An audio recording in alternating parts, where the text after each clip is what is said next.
السلام علیکم ورحمۃ اللہ وبرکاتہ۔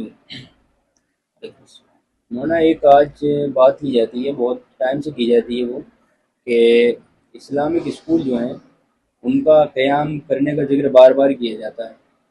تو یہ بات جو ہے کہ ہم اسلامک اسکول قائم بھی کر رہے ہیں، ایسی بات نہیں ہے، تو ہم اس میں کامیاب ہیں یا ناکام ہیں؟ کیونکہ عام طور سے دیکھا جاتا ہے اسلامک اسکول قائم تو ہو رہا ہے برابر، مگر اس کا کیا نتیجہ نکل رہا ہے؟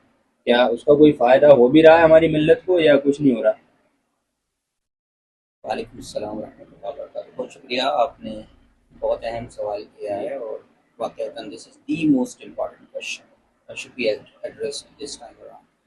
ہمیں اس کو ایڈریس کرنے کی ضرورت ہے، اور ہمارے علماء دانشوران اس کو ایڈریس کرتے رہے ہیں، یہ کوئی نیا نہیں ہے کہ ہمارے پاس تعلیمی سسٹم کیسا ہو، آئدر ہمارا ہو یا ہم جو ادارے قائم ہیں ملک ہندوستان میں، ہم انہیں کو فالو کریں اور ان کے ساتھ تعلیم حاصل کریں، وہیں میں ہمارے بچے۔